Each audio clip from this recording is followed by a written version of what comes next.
नमस्कार, news special में आप सभी का बहुत स्वागत। आपके साथ मैं हूं सचिन वर्मा। बात बजट सत्र की होगी। उत्तराखंड की ग्रीष्मकालीन राजधानी गैरसैंण में विधानसभा के बजट सत्र की आज से शुरुआत हो गई, लेकिन पहले ही दिन विपक्ष ने हंगामा शुरू कर दिया और सदन से वॉकआउट हो गए।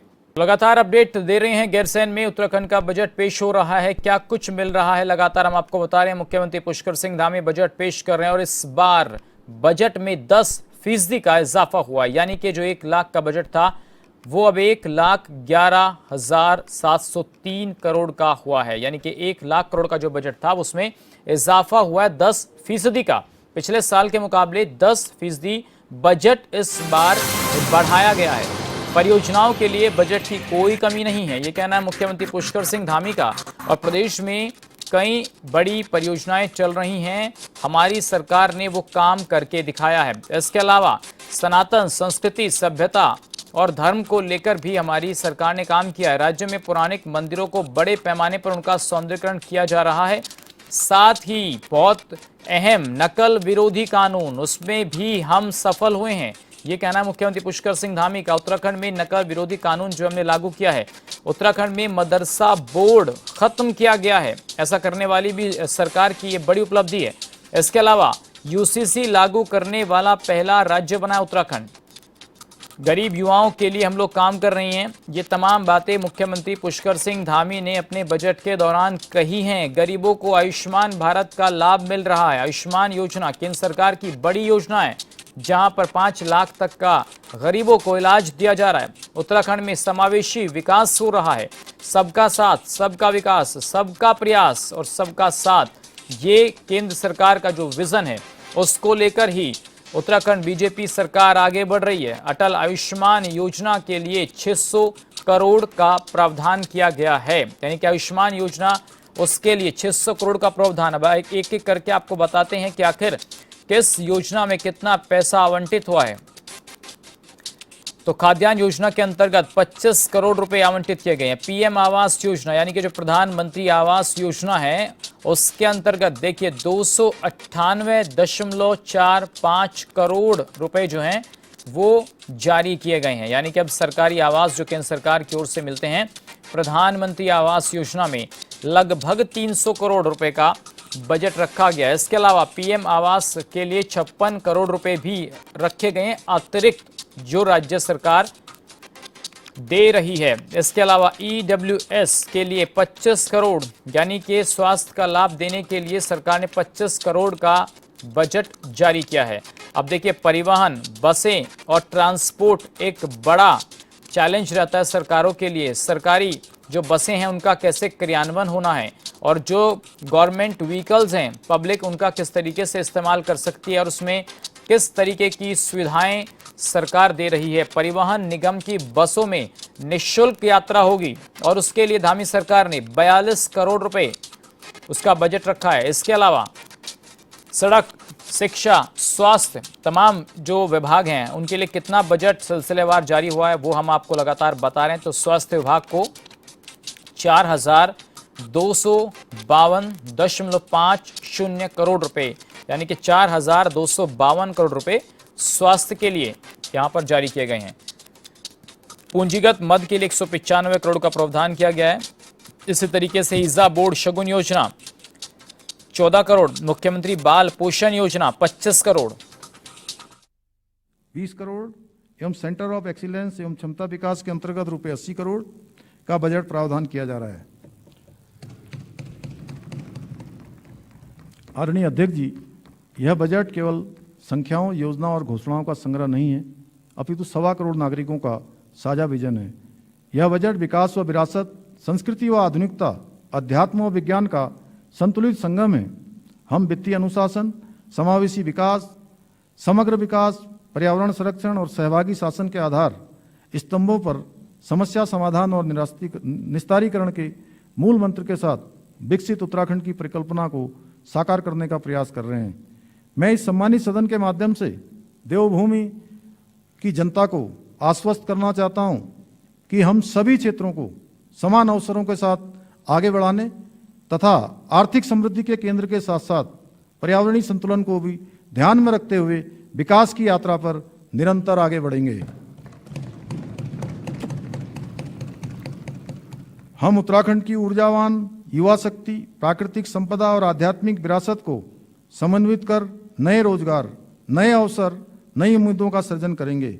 यह बजट संकल्प से शिखर तक की सुचारू यात्रा के साथ विकसित भारत की अग्रिम पंक्ति में गर्व से खड़ा होने का एक संकल्प है। आदरणीय अध्यक्ष जी, विश्वविख्यात लेखक विक्टर ह्यूगो के शब्दों को मैं उद्धृत कर रहा हूं। जिस विचार का समय आ गया हो उसे कोई रोक नहीं सकता।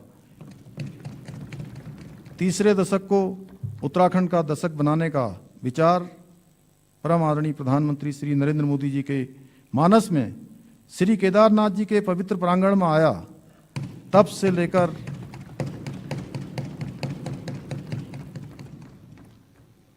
लेकर आज तक हम अनेक सामाजिक आर्थिक संकेतकों में तीव्र प्रगति की ओर अग्रसर हैं।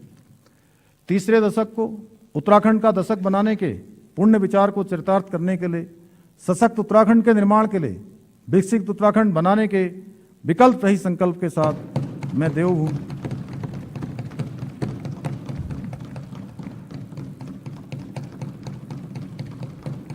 बजा लो। और चलिए रुक कर लेते हैं कि अहम जानकारी का। नंदा गौरा योजना अंतर्गत 220 करोड़ यानी कि इसके लिए जारी हुए हैं। प्रधानमंत्री मातृत्व वंदना योजना के लिए 47.78 करोड़ रुपए जारी किए गए हैं।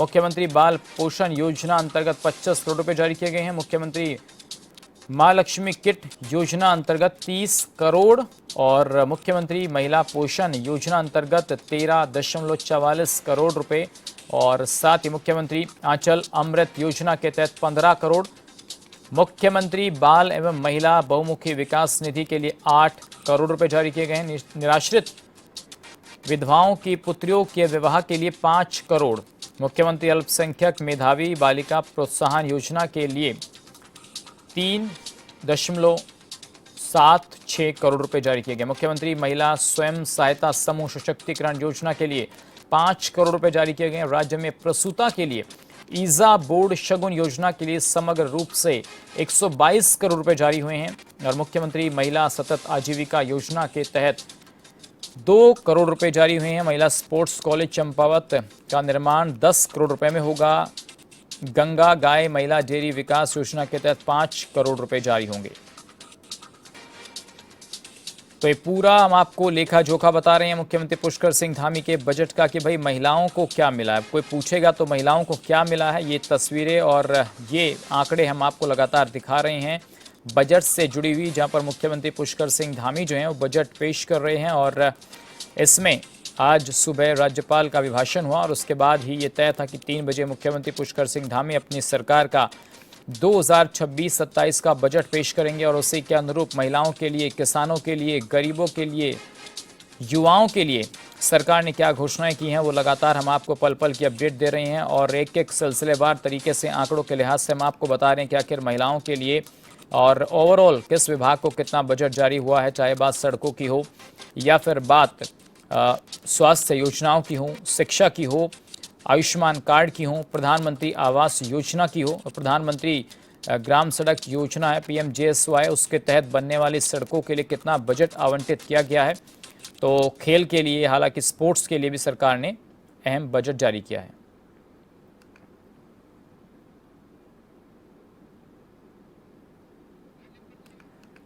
तो ये तस्वीरें हम आपको दिखा रहे हैं। गैरसैंण में ग्रीष्मकालीन सत्र चल रहा है और मुख्यमंत्री अंचल अमृत योजना के तहत 15 करोड़ रुपए, महालक्ष्मी किट योजना के अंतर्गत 30 करोड़, साथ ही मुख्यमंत्री महिला पोषण योजना के अंतर्गत 13 करोड़, मुख्यमंत्री अंचल अमृत योजना के तहत 15 करोड़, मुख्यमंत्री बाल एवं महिला बहुमुखी विकास निधि के लिए 8 करोड़ रुपए और जो निराश्रित विधवा हैं उनकी पुत्रियों के लिए 5 करोड़ रुपए जारी किए गए हैं। मुख्यमंत्री अल्पसंख्यक मेधावी बाल प्रोत्साहन योजना के लिए 3.76 करोड़ रुपए जारी हुए हैं। मुख्यमंत्री महिला सहायता समूह जो चल रहा है, जिसमें महिलाएं जो हैं एकत्र होकर अपना कोई भी कारोबार करती हैं और सरकार उसे योजना के तहत ही देखती है, उनके सशक्तिकरण के लिहाज से देखती है। 5 करोड़ रुपए उसके लिए जारी हुए हैं। इसके लिए राज्य में प्रसूता के लिए ईजा बोर्ड शगुन योजना के लिए समग्र रूप से 122 करोड़ रुपए जारी हुए हैं। मुख्यमंत्री महिला सतत आजीविका योजना के तहत 2 करोड़ रुपए जारी हुए हैं। सरकार ने महिलाओं के लिए जो स्पोर्ट्स कोटा है उसमें भी जगह रखी है, जिसमें महिला स्पोर्ट्स कॉलेज चंपावत में उसका निर्माण होगा। 10 करोड़ रुपए की धनराशि का प्रावधान किया है। गंगा गाय महिला डेयरी विकास योजना के तहत 5 करोड़ रुपए की घोषणा की गई है।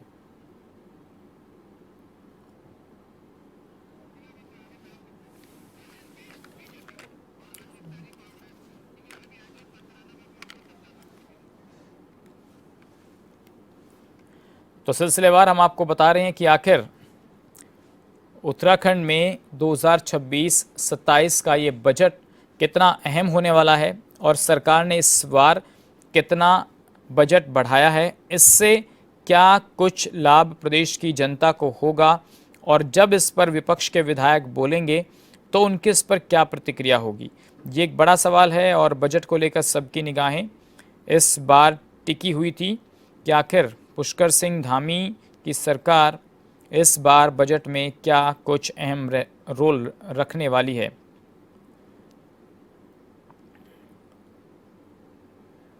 तो हम लगातार आपको दिखा रहे हैं कि आखिर बजट को लेकर के जो सियासी दल हैं उनका क्या मानना। राजेश बिष्ट बीजेपी के प्रवक्ता हमारे साथ जुड़ गए हैं, आशीष सैनी कांग्रेस के वरिष्ठ नेता हमारे साथ जुड़ गए हैं। आप दोनों मेहमानों का बहुत स्वागत है। तो राजेश जी, पहले आप ही बता दीजिए भाई, 10% का इजाफा तो हुआ है, क्या कुछ मिला है? क्योंकि आपकी सरकार ज्ञान पर आधारित है, तो क्या इस बार नया है बजट में? देखिए, बजट जिस तरह से एक अद्भुत और जन कल्याणकारी बजट माननीय मुख्यमंत्री जी के द्वारा पेश किया गया, ये अपने आप में जिस विस्तार और जिस समग्र विकास को देखते हुए किया जा रहा है और जो बजट इसमें रखा जा रहा है, मैं ये मानता हूं कि इससे उत्तराखंड के आगामी जनमानस जो एक सुदूर इलाके में भी बैठा है उसको भी इसका लाभ मिलने वाला है जी। लेकिन बहुत दुर्भाग्यपूर्ण होता है जब विपक्ष की भूमिका निभाने वाली जो महत्वपूर्ण और एक सबसे पुरानी पार्टी कही जाने वाली कांग्रेस पार्टी पहले से ही प्रायोजित अपने प्ले कार्ड लेकर जी महामहिम राज्यपाल का जो उद्घोषण होता है, जो बजट की स्पीच उनकी रहती है, उस पर जिस प्रकार से इनके द्वारा ये शर्मनाक हरकत की जाती है, जिस काम के लिए विधायक को प्रदेश के अंदर चुना जाता है, जिन उम्मीदों से जनता विधायक को चुन के विधानसभा भेजती है, जिस महत्वपूर्ण सत्र में विधायक की अपनी एक खास भूमिका होती है, उसमें जिस प्रकार से इनके विधायकों के द्वारा इतनी अमर्यादित तरीके से प्ले कार्ड को प्ले करके उस सत्र को महामहिम राज्यपाल को पूरे उत्तराखंड को शर्मसार करने वाला जो कृत्य किया गया है, बहुत ही दुर्भाग्यपूर्ण है, बहुत शर्मिंदगी भरी इनके द्वारा हरकत की गई है। पूरा प्रदेश इसकी घोर भर्त्सना करता है। जबकि जो बजट एक तरफ माननीय मुख्यमंत्री जी के द्वारा रखा गया है, उसको सुनने के बजाय, उसको समझने के बजाय, उसमें अपनी बात रखने के बजाय, जनता की आवाज बनने के बजाय, उनकी बातों को रखने के बजाय इनका कोई सरोकार की कोई इनकी परिपाटी नहीं रही है। ये लोकसभा के अंदर इनके नेता कर रहे होते हैं, यहाँ पे ये लोग कर रहे होते हैं। बहुत दुर्भाग्यपूर्ण है जो बजट। ठीक है राजेश जी, वो तो देखिए विपक्ष जो भी होगा, भाई आप विपक्ष में होते तो जाहिर सी बात है आप लोग भी शायद ऐसा ही करते हुए बजट में कुछ नहीं मिला है, ये नहीं हुआ, वो नहीं हुआ। देखिए वो दिन बता दीजिए कि जब आपकी सरकार न रही और कांग्रेस की सरकार रही और आपने कहा उन्हें बहुत अच्छा बजट कांग्रेस ने पेश किया है, हम उसके साथ हैं, ऐसा कभी होता है क्या? लेकिन मैं तो ये जानना चाह रहा हूं सर, विपक्ष का काम ये भी नहीं होता है, ये भी नहीं होता है कि प्ले कार्ड लेकर पहले दिन ही विधानसभा सत्र में जो इस उत्तराखंड की नींव रखने का काम करता है, उत्तराखंड के कल्याण का काम करता है, उसमें इस तरह से जो शर्मिंदगी भरी हरकत इन लोगों के द्वारा की जाती है, ये भी कभी विपक्ष ने आज तक के इतिहास में कभी नहीं किया। इस बात को भी चर्चा में लाना जरूरी है। जी ठीक है आशीष जी, अब देखिए बजट में क्या मिला है वो हर साल पेश होता है, लेकिन यहाँ तो सीधा सवाल आप पर ये दाग रहे हैं कि भाई अगर हम बजट पेश कर रहे हैं, हमें चिंता है युवाओं की, महिलाओं की, गरीबों की, किसानों की, तो आप रोड़ा अड़ रहे हैं उसमें, आप तख्तियां लेकर पहुंच जाते हैं, आप राज्यपाल का अभिभाषण भी नहीं होने देते तो विरोध शुरू हो जाता है। देखिए पहले 2-3 चीजें जो हम लगातार अपनी चर्चा में लाने का काम कर रहे थे, जो उनको बताने की कोशिश कर रहे थे कि सोमवार के दिन यदि राज्यपाल महोदय का अभिभाषण होगा तो अगले दिन उस पर चर्चा होनी चाहिए, फिर तीसरे दिन बजट रखना चाहिए। जी। इन्होंने राज्यपाल का अभिभाषण और बजट दोनों एक दिन रखने का काम किया, जिससे ये चाहते ही नहीं कि उस पर कोई चर्चा हो, और बहिष्कार करने के अलावा हमारे पास बचता ही क्या है। ये लोग अभी बजट तो पेश हो ही रहा है, अभी चल ही रहा है, लेकिन बजट के अंदर भी जो अभी तक पेश किया जा चुका है, जो हम सुन रहे थे, ये वही था जो अभी अमित शाह की रैली में इन्होंने भाषण में कहा, ये वही था जो ये बहुउद्देशीय शिविर में बोल रहे थे, ये वही बातें थी जो मुख्यमंत्री जी लगातार अपने भाषण में बोल रहे हैं। पिछले 3 वर्षों से मुख्यमंत्री जी के भाषण में एक शब्द का चेंज नहीं आया। बार बार बोलते थे नकल अध्यादेश बनाया, भाई नकल अध्यादेश बनाया तो कोई उसमें एक आध आदमी पकड़ा भी तो होगा, उसका जिक्र नहीं करते। ये बार बार कहते हैं समान नागरिक संहिता बनाई, भाई समान नागरिक संहिता में यदि कोई देखिए आशीष जी, देखिए आशीष जी, अगर मैं एक पॉइंट टू पॉइंट बताऊंगा तो शायद मुझे बहुत टाइम लग जाएगा, क्योंकि मेरे पास तो पूरा रिकॉर्ड है कि सरकार ने किस वर्ग के लिए क्या घोषणाएं की हैं। लेकिन सर मैं मोटा मोटा बात करता हूं, जिस पर अभी आप भी आ रहे थे कि भाई कल अमित शाह जी आए थे और मंच अमित शाह जी ने भी भाई धर्मांतरण की बात हो, घुसपैठियों की बात हो, तो सर आज मुख्यमंत्री ने एक बार फिर कहा कि हमने यूसीसी लागू किया, सख्त नकल विरोधी कानून बनाया। मैं सर मोटा मोटा बता रहा हूं आशीष जी आपको, अल्पसंख्यक शिक्षा अधिनियम लागू किया, मदरसा बोर्ड खत्म किया, पर्यटन को बढ़ाया, सरकारी जमीनों से अतिक्रमण मुक्त कराया, मंदिरों का सौंदर्यीकरण हो रहा है। तो सर इसमें कांग्रेस को दिक्कत है क्या? नहीं, मैं ये कह रहा हूं जो मुख्यमंत्री जी इतना बड़ा दफ्तर लेकर बैठे हुए हैं, मुख्यमंत्री आवास लेकर बैठे हुए हैं, विधानसभा में अपना भाषण देते हैं, तो ये जो गवर्नमेंट है ये किस लिए है? ये पब्लिक वेलफेयर के लिए है। उत्तराखंड के वेलफेयर के लिए कौन सा बजट अलॉट किया है, उसमें क्या काम इन्होंने किया, क्या हमारे सुझाव इन्होंने लिए हैं, तो वो तो कहीं गायब है। यानी हम उत्तराखंड के हित की बात करेंगे तो मुख्यमंत्री जी इधर उधर की बात करेंगे। पिछले 3 साल से यही हो रहा है। इन्होंने हम बार बार पूछ रहे हैं कोई एक काम तो शायद ऐसा हो, अभी जो वर्तमान बजट है शायद शाम तक या कोई चर्चा इसमें आ जाए, लेकिन बजट पे चर्चा करेंगे नहीं।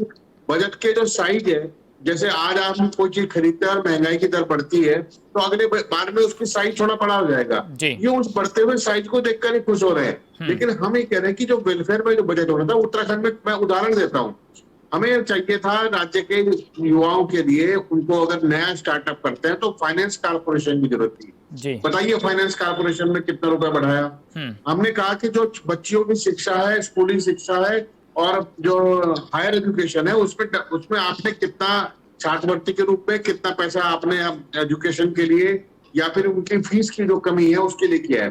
फीस तो आपने कई गुना बढ़ाने की छूट दे दी सभी स्कूलों को, कॉलेजों को, लेकिन आपने उनके लिए वेलफेयर काम किया है इसमें। तीसरी मैं इनसे ये कह रहा हूँ, आपने हेल्थ इंफ्रास्ट्रक्चर को बढ़ाने का बजाय इंश्योरेंस का कार्ड बेचने का काम किया। हेल्थ इंफ्रास्ट्रक्चर क्यों नहीं बढ़ पा रहा है? हमारे जो सरकारी अस्पताल है उसमें विश्व स्तरीय हेल्थ सुरक्षा क्यों नहीं मिल पा रही है? ड्रोन से दवाइयां क्यों नहीं पहुंच पा रही है? जगह स्वास्थ्य सेवाओं में जहाँ स्वास्थ्य कर्मियों की कमी है वो क्यों नहीं हो पा रही है? ये सवाल है। टीचर्स की कमी है, 2000 स्कूल बंद कर दिए। जब आप स्कूल बंद कर रहे हैं तो आप कौन सा डेवलपमेंट कर रहे हैं? चलिए मैं पहले राजेश जी आप रिस्पॉन्ड कर दीजिए राजेश जी कि भाई आप 10% का इजाफा कर रहे हैं बजट में, तो उससे कितना लाभ होगा? और जो आशीष जी कह रहे हैं कि भाई स्वास्थ्य के लिए आपने क्या किया, जो उनके क्वेश्चंस हैं, जरा उसको रिस्पॉन्ड कर दीजिए। सचिन जी देखिए, निश्चित रूप से जो माननीय मुख्यमंत्री जी के द्वारा जो बजट पेश किया गया है उसमें कोई दो राय नहीं है कि वो जन कल्याणकारी है। ये बात अलग है कि कांग्रेस पार्टी ने विरोध की एक पार्टी को शुरू किया हुआ है कि जिस चश्मे से इस बजट को देखने की कोशिश कर रहे हैं उस चश्मे से बजट नहीं देखा जाएगा। बजट अगर आपको समझना है तो उस जनता के बीच में जाकर देखिए जिस जनता ने चुनकर आपको विधानसभा भेजा है। नहीं, ये क्या हवाई बातें कर रहे हैं? जनता के बीच में कौन से बजट पर चर्चा होगी? हम पूछ रहे हैं हेल्थ इंफ्रास्ट्रक्चर पर कितना बजट बढ़ाया? आप सीधा बताइए ना, कितने रुपए बढ़ाए और इन मदों में बढ़ाने का काम किया। जिस तरह से आप चाह रहे हैं कि आपका जनाधार बढ़ेगा, इस प्रकार से आपका जनाधार बिल्कुल नहीं बढ़ने वाला है। आप अपनी शर्मसार करने वाली हरकतों से जनता के बीच में अपना जो आप लोगों के प्रति थोड़ा बहुत, यही स्थिति सदन में है। सदन में भी ये इस तरह की बातें करके चले जाते हैं। तो इनके पास खाली बजट के बातें करने के अलावा, बोलने के अलावा कोई चीज है ही नहीं, फैक्ट कोई है नहीं।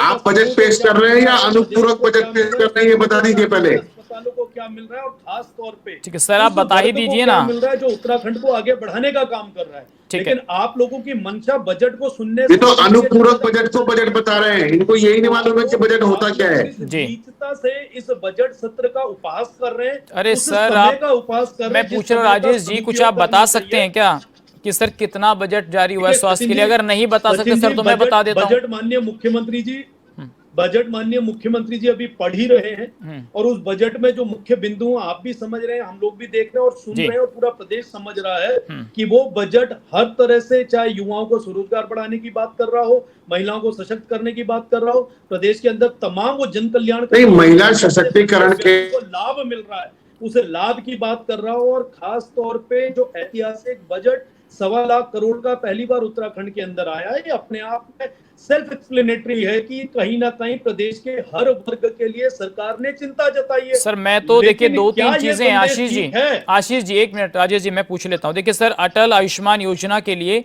पिछले साल अगर हम बात करें सर, तो 400-450 करोड़ का आंकड़ा था आयुष्मान योजना के तहत, आशीष जी। अब उसमें 25% का इजाफा हुआ है, वो 500 करोड़ के आसपास हुआ है सर। इसके अलावा 205 करोड़ के विशेष पैकेज की घोषणा की गई है कोरोना योद्धाओं, डॉक्टर और फ्रंट लाइन वर्कर्स के लिए। और इसके अलावा आशीष जी, हरिद्वार पिथौरागढ़ में मेडिकल कॉलेज की स्थापना के लिए दोनों को अलग अलग 70 करोड़ रुपए दिए गए पर को। तो सर क्या ये इजाफा ठीक है या इस पर भी कुछ सवाल है कांग्रेस के? जो आपने 3 बिंदु उठाए, मैं इन्हीं पर बोल देता हूं। अटल आयुष्मान कार्ड योजना और गोल्डन कार्ड योजना का 550 करोड़ रुपए बकाया है। अस्पताल इलाज करने को भी तैयार नहीं हो रहे हैं और बकाया होने के कारण जो पेंशनर्स हैं, कर्मचारी हैं, उनको भी दिक्कत हो रही है। दूसरा, आपने कहा कि इन्होंने जो महिला कल्याण के लिए बजट बनाने की घोषणा की है, हमें कह रहे हैं कि एग्जैक्टली किस मद में घोषणा की है ये तो बता दें। आपने हायर एजुकेशन की छात्रवृत्ति की बात की। अब 4 साल कोरोना को समाप्त हुए हो चुके हैं, उसके बावजूद भी यदि ये स्थिति है कि आज भी कोरोना का बजट डिक्लेयर ही कर रहे हैं डॉक्टर्स के लिए, तो इसका मतलब ये कि इनको समझ ही नहीं है कि करना क्या है। ये केवल हेडलाइन बनाने के लिए, आजकल अखबार में क्या छपेगा उसकी हेडलाइन बनाना चाहते हैं, लेकिन वास्तव में कल्याणकारी बजट, पब्लिक वेलफेयर बजट क्या होता है उसके बारे में बात तक करने को तैयार नहीं है। तो आशीष जी बता दीजिए कि क्या होना चाहिए। राज्यपाल ने इनकी राज्यपाल से झूठी तारीफ करा रहे हैं अपनी। सर क्या होना चाहिए? अच्छा, कभी ऐसा हुआ है आशीष जी कि भाई राज्यपाल हो या राष्ट्रपति हो, सरकार की जो महत्वपूर्ण योजना है उनका जिक्र ना करे और अपना बखान करे कि नहीं भाई ये नहीं हुआ है? ऐसा होता है क्या कहीं? मैं आपको बता दूं, महामहिम राज्यपाल का अभिभाषण एक संवैधानिक प्रक्रिया है। महामहिम राज्यपाल यदि खड़े होकर एक शब्द बोल दे, भाषण का पहला अक्षर और मेज थपथपा दे, तो इसका मतलब यह है कि वो भाषण स्वीकार हो गया।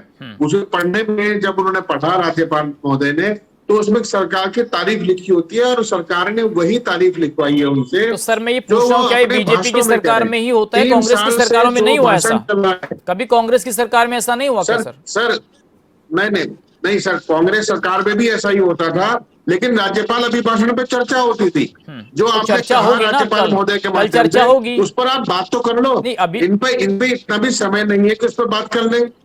अगर राज्यपाल अभिभाषण पे बात करने को तैयार नहीं है, समय देने को तैयार नहीं है, तो हम वहां सुनने के लिए क्यों बैठे इनकी फालतू की बकवास? राजेश जी, अगर विपक्ष को दिक्कत है तो उसकी सुनवाई भी होनी चाहिए ना राजेश जी। ऐसा थोड़ी कि आप बजट आएंगे, एक दिन मुख्यमंत्री बजट पेश करेंगे, राज्यपाल का अभिभाषण होगा और फिर अगले दिन सत्र में हंगामा हो गया तो आपका काम तो हो गया। आज दोनों काम हो गए जो महत्वपूर्ण होने थे। अब कल विपक्ष हंगामा करेगा तो बजट सत्र को स्थगित कर देंगे कि विपक्ष सत्र नहीं चलने दे रहा है। महोदय के अभिभाषण पर चर्चा का समय निर्धारित नहीं करेंगे पूरे एक दिन का, तो इसका मतलब वो एक डॉक्यूमेंट है जो छाप कर आपके राजेश जी की सुन लेते हैं। आशीष जी, उसकी कोई संवैधानिक वैल्यू नहीं रह जाती। राजेश जी प्लीज, आपको आवाज आ रही है?